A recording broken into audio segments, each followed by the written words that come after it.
बिस्मिल्लाहिर्रहमानिर्रहीम। अस्सलाम वालेकुम दोस्तों, एक नई वीडियो के साथ हाजिर हैं। चले अपनी वीडियो स्टार्ट करते हैं। लगता है ऐसे है कि पाकिस्तान के J-10C जहाज को परचेज करने के बाद चाइना के J-10 जहाज की किस्मत जो है वो खुल सी गई है। अब एक खबर आई है कि सूडान की डिफेंस मिनिस्ट्री जो है वो J-10C फाइटर जेट को इवेलुएट कर रही है अपने नए फाइटर जेट के तौर पे। इससे पहले हमें पता है कि सूडान ने 2017 के अंदर रशिया से Su-30SM या Su-35 जहाज को परचेज करने की जो है वो ख्वाहिश का इजहार किया था और बात यहाँ तक पहुँच गई और रशिया ने यह कहना शुरू कर दिया कि आज अगर ये मुआहदा करता है सूडान हमारे साथ तो हम 2020 के अंदर Su-35 जहाज या Su-30SM जहाज़ों को जो है ना वो सूडान के हवाले करना शुरू कर देंगे, यानी कि उनकी डिलीवरी सूडान को जो है वो स्टार्ट कर देंगे। उस वक्त ये समझा जाता था कि सूडान जो है वो वेस्टर्न एयरक्राफ्ट जो है उनको भी इवेलुएट कर सकता है, लेकिन अमेरिकन जहाज़ों के जो चांसेस थे वो कम इस वजह से हो गए कि जैसे कि आपको पता है कि अमेरिका का ये काम है कि वो दूसरे ममालिक के मामलात के अंदर जो है वो दखल अंदाजी देता है। तो अमेरिका ने सूडान के मामलात के अंदर भी जो है ना वो दखल अंदाजी देना शुरू कर दी और उस वक्त के जो सूडान के प्रेसिडेंट थे उमर अल बशीर, उन्होंने ये फैसला किया कि वो वेस्टर्न जहाज जो है वो परचेज नहीं करेंगे। इस वजह से उस वक्त लग भी ऐसे ही रहा था कि सूडान जो है वो रशिया से जहाज परचेज कर सकता है। देखें, ये जो एक फाइटर जेट की सेल होती है ना, ये सिर्फ जहाज को इवेलुएट करना नहीं होता, इसके पीछे बहुत ज्यादा पॉलिटिक्स भी होती है कि आपने ऐसी कंट्री से जहाज लेना है जिससे आप बाद में जो है वो ताल्लुकात अच्छे भी रख सकते हैं, क्योंकि बाद में उससे आपने उसके वेपन्स लेने हैं, उसके बाद आपने उससे जो है उस जहाज की मेंटेनेंस करवानी है। तो वो जो कंट्री जिससे आप ये जहाज परचेज करें वो आपको सीधा सीधा ब्लैकमेल भी कर सकता है, जिस तरह के पाकिस्तान जो है वो F-16 के मामले में हुआ भी था। अमेरिका ने पाकिस्तान को जो F-16 दिए थे शुरू के अंदर, उनके जो स्पेयर पार्ट्स थे वो देना बंद कर दिए। तो ये चीजें जो है ये आपको देखनी पड़ती हैं। तो उस वक्त ये समझा जा रहा था कि सूडान जो है वो रशिया से ये Su-30 जहाज परचेज कर लेगा या Su-35 जहाज परचेज कर लेगा। इस वक्त अगर हम सूडान की एयरफोर्स की तरफ नजर डालें तो हमें ये नजर आता है कि इस वक्त सूडान की एयरफोर्स का मेन जहाज जो है वो MiG-29 है, जिसके ऊपर सूडान की एयरफोर्स अपने R-77 beyond visual range missile जो है वो लगा सकती है। उसके साथ साथ सूडान की एयरफोर्स के पास Su-24 ग्राउंड अटैक के लिए जहाज भी मौजूद हैं। ये उसने बेलारूस से जो है वो परचेज किए थे।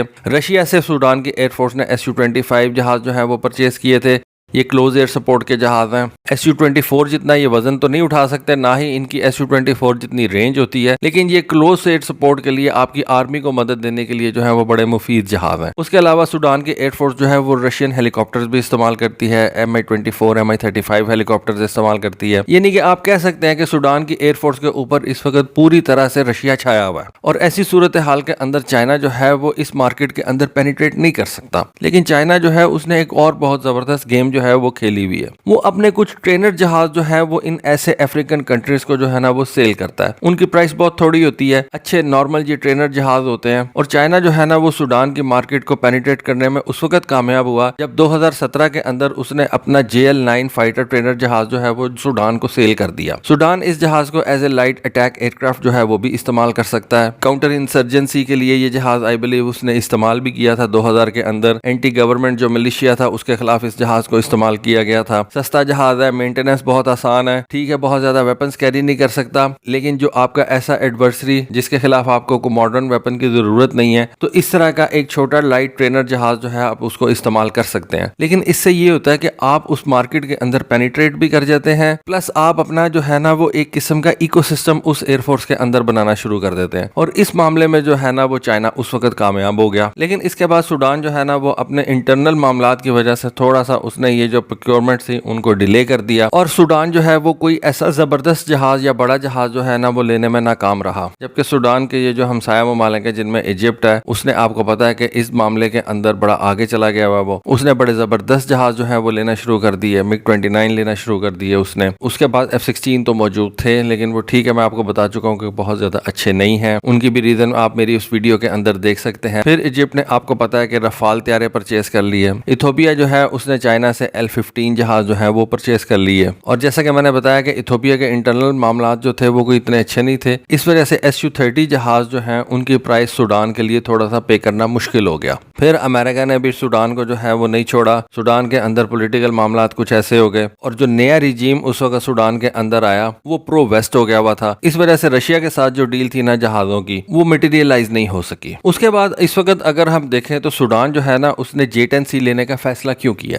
देखें, देखें J-10C जो है वो एक सिंगल इंजन जहाज है, JF-17 से काफी बड़ा है। सिंगल इंजन जहाज जिनकी जो मेंटेनेंस और उनकी जो कॉस्ट होती है वो काफी ज्यादा कम होती है और ऐसे ममालिक जो बहुत ज्यादा अमीर नहीं होते उनको ये बहुत ज्यादा अट्रैक्ट करते हैं। और उसके बाद J-10C को इवेल्युएट करने की जो सबसे बड़ी रीजन है वो ये है कि चाइना ने अब इस J-10C जहाज को जो है वो काफी ज्यादा इंप्रूव कर लिया है और फिर इस जहाज को पाकिस्तान का परचेज करना जो है वो एक बहुत बड़ा प्लस पॉइंट है चाइना के लिए। फिर इस जहाज के अंदर जो है एक पावरफुल AESA रेडार जो है वो लगा हुआ है। फिर इस J-10C जहाज के जरिए से आप जो है PL-15 beyond visual range missile जो है वो भी फायर कर सकते हैं। पाकिस्तान ने आई बिलीव लिया ही इसको इस मकसद के लिए है। फिर इस जहाज के जरिए से आप PL-10 शॉर्ट रेंज मिसाइल जो है उसको फायर कर सकते हैं। ये बड़ा एडवांस किस्म का मिसाइल है PL-10 और पाकिस्तान जैसे मुल्क ने जो इससे पहले F-16 के ऊपर बहुत ज्यादा रिलाय करता था अपने एयर डिफेंस के लिए, अगर उसने ये J-10C जहाज परचेज किया है तो आप ये कह सकते हैं कि इस जहाज के अंदर कोई ना कोई तो ऐसी खूबी है कि जिसकी वजह से इसको पाकिस्तान एयरफोर्स ने परचेज किया। फिर इस जहाज के अंदर जो आपको एक एडिड चीज मिल जाएगी वो इसका IRST है, जिसके लिए आपको जो है वो अलग से पोर्ट जो है वो नहीं उठाना पड़ेगा और IRST होने की वजह से आप किसी स्टेल्थ जहाज को भी जो है ना वो डिटेक्ट कर सकते हैं। और दूसरी सबसे बड़ी बात कि चाइना का ये जो जहाज है ये प्राइस में भी सूडान को काफी ज्यादा सस्ता पड़ेगा एज कम्पेयर टू किसी भी रशियन या किसी भी वेस्टर्न जहाज के। फिर चाइना को इस जहाज के अंदर कोई ऐसी प्रॉब्लम भी नहीं होगी कि सूडान जो है वो इस जहाज को अपने दूसरे रशियन जहाजों के साथ जो है वो किसी भी नेटवर्क वॉरफेयर के अंदर जो है वो शामिल करता है। चाइना उसको अलाउ कर देगा। चाइना को क्या जरूरत है, चाइना को एक नई मार्केट जो है वो मिल रही है, उसका इन्फ्लुएंस सूडान के ऊपर जो है वो ज्यादा बढ़ेगा, तो चाइना ऐसी चीजें जो है वो अलाउ कर देगा ताकि वो आने वाले फ्यूचर के अंदर सूडान की एयरफोर्स को मजीद ये तैयारे जो है वो बेच सके। और ऐसा मुल्क जो कि एक रशियन जहाजों का बायर था उसको वो तोड़ के अपनी तरफ ले आए। फिर ये जो अब एक J-10 का नया वर्जन जो है हमारे सामने आया, हो सकता है ये इसका कोई इलेक्ट्रॉनिक वॉरफेयर वाला जो है ये वर्जन हो। ये वैसे बड़ा एक कंफ्यूजिंग किस्म का जहाज है, इसके ऊपर भी हो सकता है मैं एक और वीडियो जो है वो करूं क्योंकि इसके अंदर एक दो चीजें जो है ना वो बड़ी ज्यादा कंफ्यूजिंग है। उसके बाद ये जो J-10C जहाज है इसको आप ग्राउंड अटैक के लिए भी इस्तेमाल कर सकते हैं,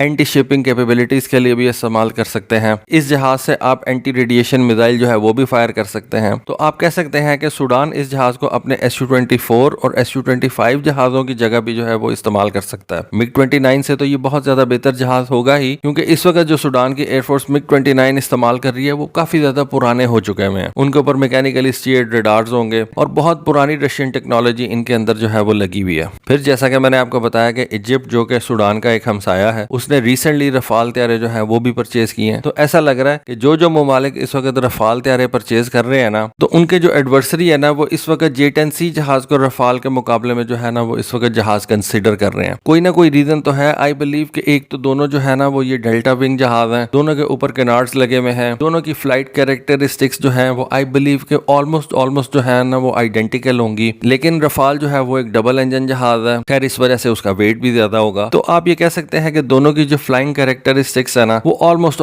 सेम होंगी। लेकिन बात असल में आजकल जो है ना वो इलेक्ट्रॉनिक्स की आ जाती है और हो सकता है कि चाइना का ये जो AESA रेडार इस जहाज के अंदर लगा हुआ है वो इतना ज्यादा अच्छा हो कि वो वाकई इन कंट्रीज को जो है ना वो इम्प्रेस कर रहा हो अपनी परफॉर्मेंस से, जिसकी वजह से पाकिस्तान एयरफोर्स ने भी ये J-10C जहाज परचेज किया है, जिसकी वजह से अब ये जो सूडान है ये इस J-10C जहाज को इवेलुएट करने जा रहा है या परचेज करने जा रहा है। और डेफिनेटली सूडान के ये जो MiG-29 और Su-24 जहाज है इनसे तो ये बहुत ज्यादा बेहतर जहाज होगा। फिर एक और रीजन जो है कि अब जैसा कि आपको पता है कि यूक्रेन की जंग की वजह से अमेरिका ने रशिया के ऊपर काफी ज्यादा सैंक्शंस जो है वो लगा दी हुई है। रशियन गवर्नमेंट को इस वक्त इलेक्ट्रॉनिक्स की परचेज के अंदर बहुत ज्यादा मुश्किलात का सामना है। इन मुश्किलात का सामना चाइना को नहीं है। चाइना के पास ताइवान है, ठीक है, चाइना ताइवान को जो है वो हासिल करना चाहता है, लेकिन चाइना और ताइवान के दरमियान जो ट्रेड है उसका वॉल्यूम बहुत ज्यादा है और बड़ा कॉम्प्लेक्स किस्म का रिलेशन है चाइना और ताइवान का। तो पॉसिबिलिटी ये है कि रशिया के ऊपर जो इस वक्त सैंक्शंस हैं वो भी इस बात को यकीनी बनाए कि सूडान जो है ना वो कोई चाइनीज जहाज परचेज करे। वैसे चाइना जो है ना वो इस वक्त नई से नई मार्केट्स के अंदर पेनिट्रेट कर रहा है और रशियन और अमेरिकन जहाजों की जो है ना वो वहां से छुट्टी करवा रहा है। मैं आपको बताता हूँ, अगर तो ये J-10C की डील जो है ये मटेरियलाइज हो जाती है तो आप कह दें कि रशिया की इस मार्केट से जो है ना वो छुट्टी हो गई, सूडान की मार्केट से कम छुट्टी हो गई। फिर उसके बाद आपको पता है कि चाइना ने रिसेंटली UAE को जो है ना वो 48 L-15 जहाज जो है ना वो बेचने का मुआहदा किया है। तो मिडिल ईस्ट और अफ्रीका की जो मार्केट है ना वो इस वक्त चाइना पेनिट्रेट करना चाहता है और ये मार्केट जो थी ये पहले ज्यादातर रशिया के पास थी। तो रशिया की जो है ना वो इस वक्त चाइना छुट्टी करा देगा इस फाइटर जेट की मार्केट से काफी हद तक। इतनी जल्दी नहीं ऐसा होगा, चाइना आहिस्ता आहिस्ता जो है ना वो इन कंट्रीज को जो है ना वो टारगेट करेगा। इतनी जल्दी वो रशिया की छुट्टी नहीं करवा सकता कि ये नहीं कि अगले 10-15 सालों में नहीं ऐसा होगा। रशिया ने भी ये सारी चीजों को देखते हुए नए मॉडर्न जहाज जो है सिंगल इंजन वाले वाले जहाज जो है उनको बनाना शुरू कर दिया, और रशिया ये जो Su-75 जहाज तैयार कर रहा है, शायद उसने इसको एक्सपोर्ट मार्केट के लिए जो है ना वो जेन में रख के तो तैयार करना शुरू किया। तो देखें आने वाले दिनों के अंदर चाइना किस तरह से रशियन और वेस्टर्न कंट्रीज की फाइटर जेट की जो मार्केट है उसको पेनिट्रेट करता है। लेकिन इस वक्त चाइना ने बड़े प्लेयर्स को जो है ना वो डिस्टर्ब जरूर करना शुरू कर दिया। तो दोस्तों ये थी एक आज की वीडियो। होपफुली आपको आज की वीडियो, आज की इन्फॉर्मेशन पसंद आई होगी। कमेंट सेक्शन में अपनी राय से जरूर आगाह कीजिएगा। आज के लिए बस इतना ही। Thank you. Allah Hafiz.